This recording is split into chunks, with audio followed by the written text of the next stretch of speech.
So the honest answer as an event planner that I'll tell you about food and beverage is they can say major component. I'm going to say major revenue generator. So again, with the caterer, who may be the event planner as well, who may be separate from the event planner, okay, but provides the food and beverage. Worked for a lot of different places that used to outsource caterers, and then they saw how much money we made using their facility, and they decided to get in the catering business because they realized all the money they were leaving on the table. Food and beverage overall impression, 100%. You can have this great event, and the food stinks, and it's a terrible event. Okay, it is a major expense, and it's a major revenue for us as well. The importance of cuisine has to be emphasized. So, again, all these things that happen in proposals are incredibly important. Percentage overset above the guarantee. Usually what we do is we have limitations, time limitations, to where we lock in the number of guests. Chef's best menu items, portion sizes, wine, how you want to do it, how many staff are working. These are all questions that you should be asking for whatever your event is. Wedding, birthday, Christmas party, doesn't really matter. Substitution policies for veggie plates and special meals, how many bartenders during happy hour. All these things that come into play. And look at decorations that you provide. You're going to get another thing from a lot of guests. What decorations can we bring and what can we do? ADA compliant for one of our employees, one of our family members, et cetera, et cetera, et cetera. Podium, mic, overhead projector. Do we need to bring that stuff? Do you have that stuff? All questions that you're going to get asked. All legitimate questions a client will ask you, and it makes perfect sense. Events, one bill, one host, same meal. Listen, depending on how big this event is, time constraints, you don't want to spend 3 hours serving dinner that has 7 different options. That doesn't make any sense. It's too difficult. So here are your options for your 200 guests. Okay, mandatory gratuity, you better believe it. Where can we do it? Planner locked in the facility, catering department. Yeah, sometimes it is. This is who we use, and you use nobody else because they're ours. On-premise, again, permanent kitchen and function rooms. Locations, permanent furniture. You can't move anything, which is an interesting thing when we talk about design and layout. Conference centers, like we said. Price per person may be included. Breakfast, lunch, dinner, whatever that case is going to be. A lot of times it's going to be extra.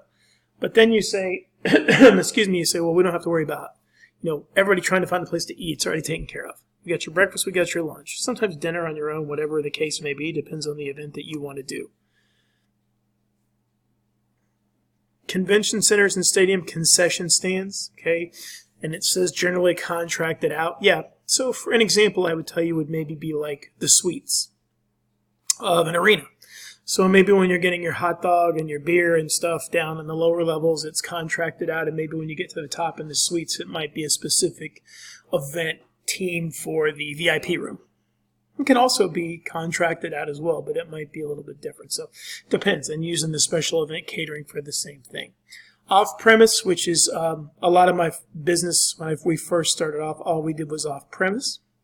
So it was interesting. Keeping the food hot and how to get the food there and then getting there and setting everything up is it's part of it. And the contract is that you see everything there to the most finite detail. Detail. Okay. Again, but I love their food. I want to do this one. A lot of times that's how catering starts off, is people love your food in your restaurant.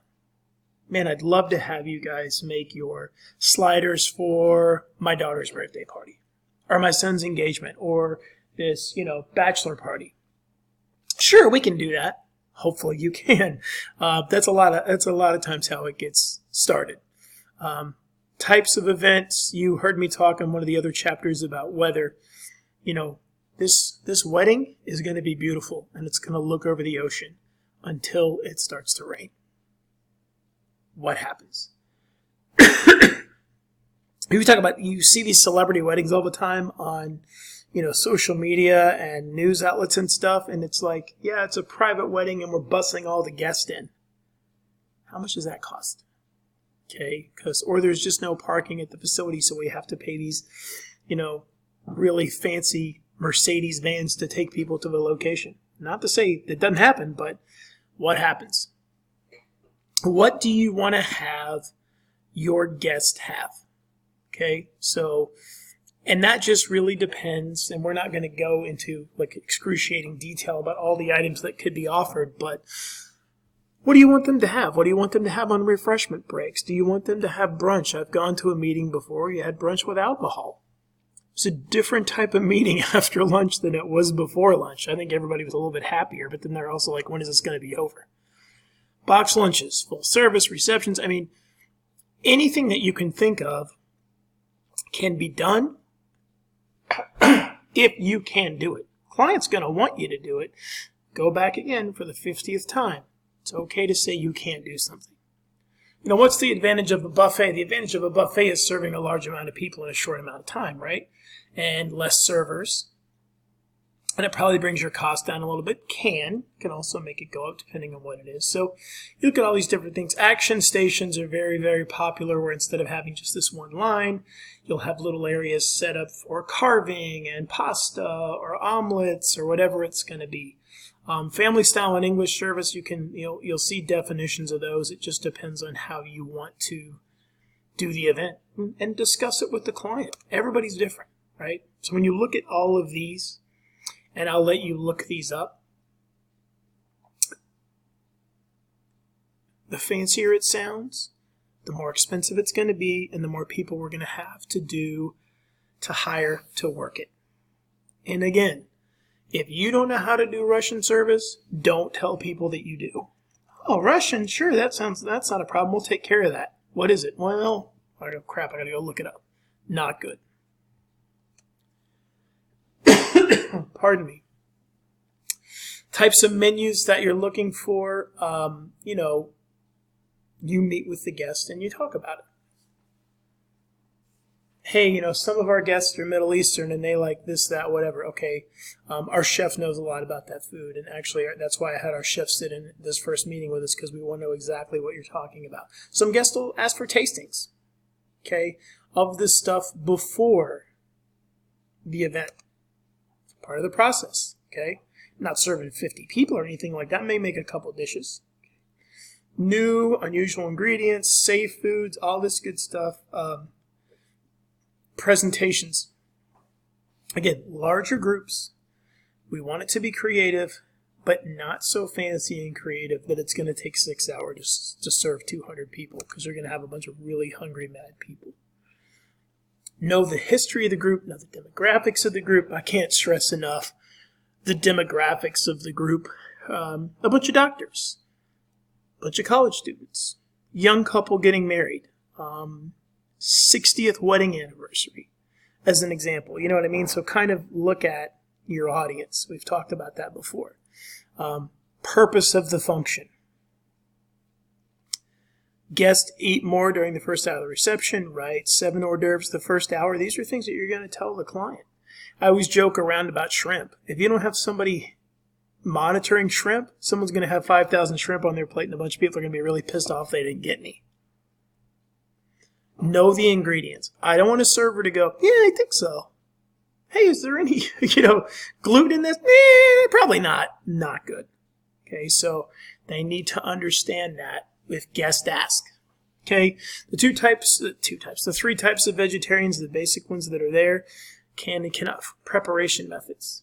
Can't prepare it in the same fryer or the same skillet, or, the same hands can't touch it with allergies and things like that. So we need to understand that going into it. Here's what I can tell you about counts. If you have 100 people and 60 people order the chicken and 39 order the beef and one person orders vegetarian, those numbers are not going to be right. Someone's going to change their mind and lie, and you're going to have to make those changes. We always make a little bit over. We don't want to go crazy, and that's why we iron it out as much as we possibly can. BEO, again, Legal obligations for both sides, liability limits, okay, guaranteed to be met. Want to be certain up front. Planners don't wait till the last minute, so we have to make sure that there is a cutoff point. If you decide it's 24 hours or 40 hours where you say, this is how much you're paying for it, and if those people don't show up, this is how much food, labor, and time we've invested, and you are going to pay us for this many people, because that's the way it works. Reasons for beverage events, categories of liquor. Okay, we don't get too much into that now. We probably will in the class, but you know what you want to have and what you don't want to have. So again, receptions for all kinds of different things, alcohol and food options. Hey, this is just light hors d'oeuvres because we're all going to another event or we're going to go to dinner. We just want to have everybody after the meeting unwind. Wells, calls, premiums, and how you want to do it. Okay, starting at well, when you go up, it gets more expensive. So that's, again, the client. Only the best for these guys because we're trying to close a deal. When we used to do events for doctors and this company paid for them to come in and order food, they said, do not even offer them anything but premium. We don't care how much it costs, because they were trying to sell them a product. It was a great event for us because we made a lot of money. How we sell beverages, again, open bar, cash bar. Remember, everyone's favorite kind of bar event to go to is an open bar. But what happens? The combination bar is always a good one where we say, you know, listen, for the first 2 hours, beer and wine are included. After that, we'll sell you whatever you want.